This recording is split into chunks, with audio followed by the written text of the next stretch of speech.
Hola amigos, aquí nuevamente con ustedes y como les dije anteriormente, tengo conmigo a la doctora Miriam Allende. Miriam, ¿qué tal? ¿Cómo estás? Buenos días, ¿cómo estás? La doctora Allende es profesora de endocrinología en el recinto de ciencias médicas en la Escuela de Medicina de Puerto Rico y fue mi compañera hace unos cuantos años, no muchos años, pero No, unos cuantos no años. digas, no digas. Así es que la tenemos a ella aquí, una especialista en el tema de endocrinología, para que nos hable sobre si realmente el trasplante de páncreas va a resolverle el problema a los pacientes diabéticos. ¿Qué tú crees? Es una alternativa, pero es una alternativa para unos pocos pacientes, no es para todo el mundo. El trasplante de páncreas, obviamente, muchos de los pacientes con diabetes, al final del camino, los diabéticos tipo 2, que son la mayoría de los pacientes con diabetes, y todos los diabéticos tipo 1, pues tienen una deficiencia de las células que producen insulina. Así que se ha pensado que una de las formas de tratar esto es sustituir esas células, ¿verdad?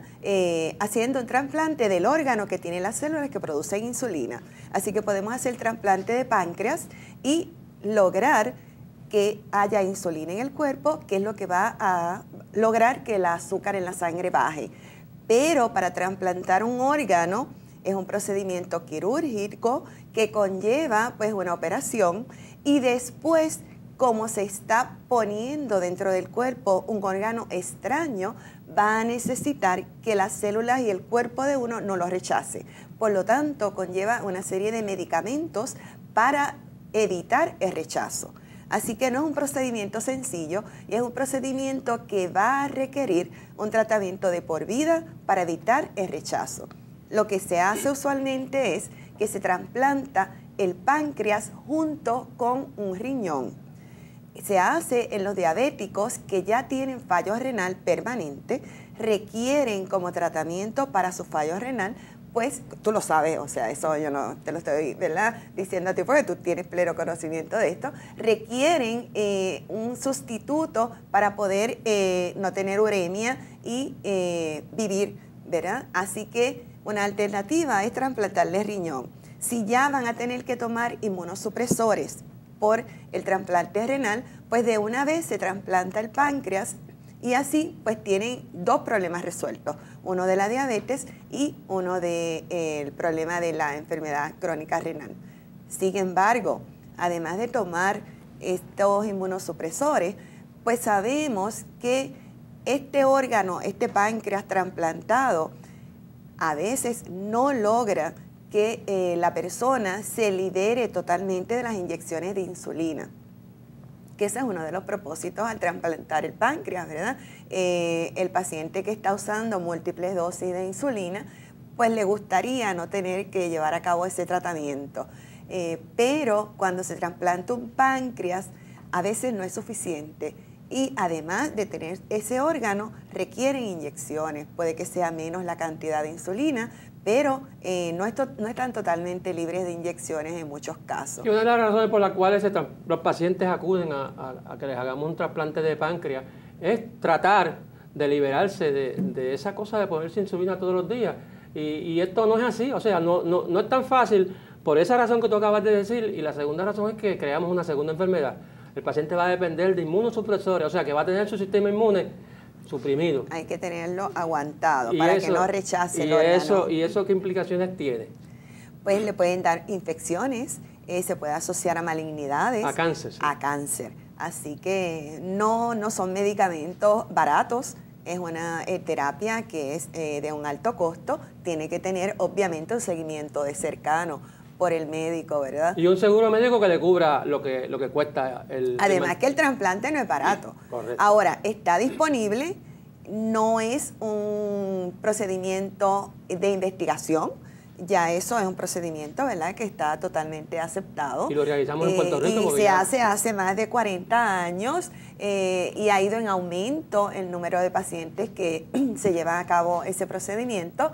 Y hay un expertise, está disponible en Puerto Rico, hay unos centros que sí lo hacen y pueden llevar a cabo este procedimiento, pero no es para todo el mundo, como te dije. La mayoría son de los pacientes diabéticos tipo 1 que están en fallo renal permanente y entonces se les hace el doble procedimiento. Y además de ese fallo renal permanente, ¿qué otra condición? Porque sabemos que la diabetes en el adulto es una enfermedad de viejo y sabemos que cuando uno llega ya a la vejez, pues el problema es que ya hay otras cosas también fallando. Falla el corazón, fallan los riñones, tiene neuropatía.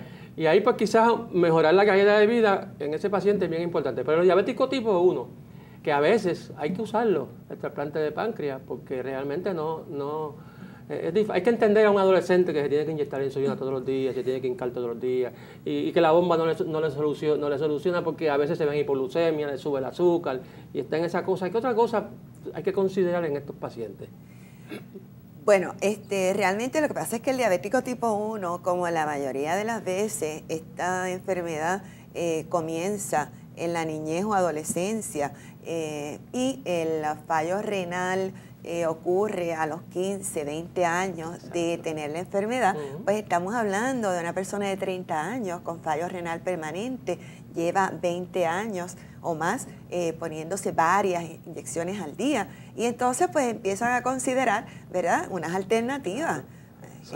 Así que... O sea, que ya nosotros tenemos que pensar, ahora la diabetes, el tratamiento del paciente diabético y no diabético está centrado en el paciente. Si el paciente es joven, un paciente de 30 años joven, 40 años joven, pues nosotros tratamos de extenderle esa calidad de vida sin complicaciones. Si el paciente es mayor, 70, 80 años, pues ya son otras cosas diferentes, porque la expectativa de vida de esa persona es menor, sin que estemos discriminando contra las personas de mayor edad, pero eso es lo que se establece ahora, que es basado en el paciente. Es bien importante considerar distintas alternativas y al individuo antes de seleccionar una terapia, además de los efectos posibles adversos, otras comorbilidades que tenga, si padece del corazón, si padece de colesterol alto, alta presión, o sea, son muchas cosas, ¿verdad?, que uno considera. Pero acuérdate que, bueno, hay que acordarle, ¿verdad?, a la audiencia, que la mayoría son diabéticos tipo 2, que son pacientes que ya están entraditos en edad, muchas veces les comienza a los 40, 50, 60 años la enfermedad, y fallo renal permanente, aunque es frecuente, pero no es tan frecuente como en este diabético tipo 1. Así que como alternativa, trasplante de páncreas para un paciente diabético tipo 2 que ya esté en los 60, 70 años de edad, usualmente no es la primera alternativa. Estamos hablando más de diabéticos tipo 1, gente mucho más joven, que tiene una expectativa de vida, ¿verdad?, más larga. Sí, y mejora la calidad de vida.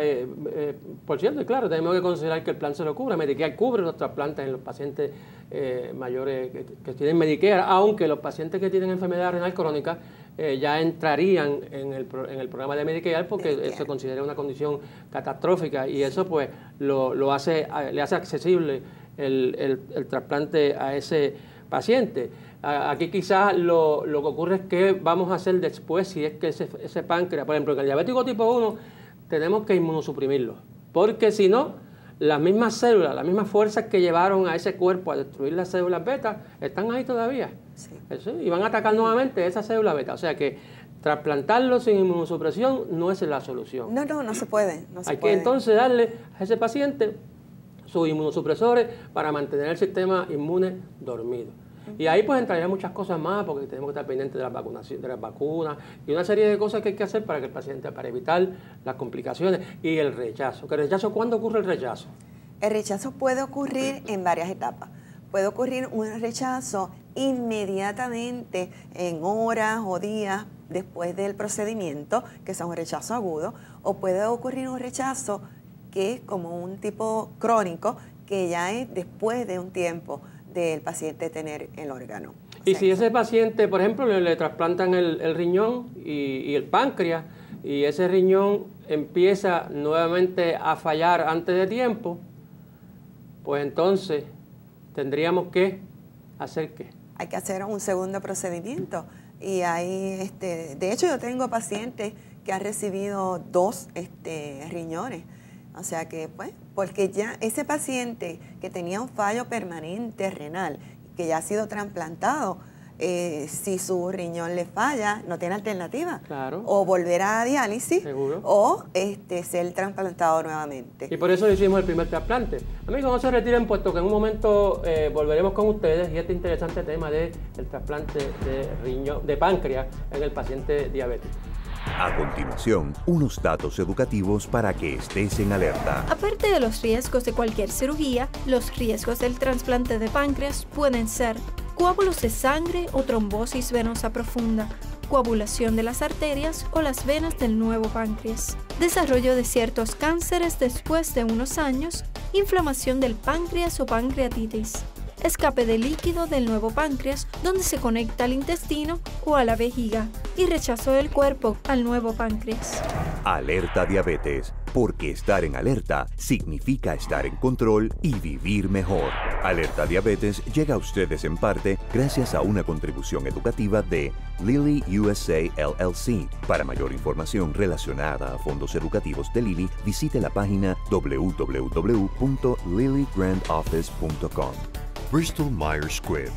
Y una aportación de Sanofi, porque la salud es lo que nos importa. En una producción de Jam Media Producers para el Center for Diabetes Control of Puerto Rico.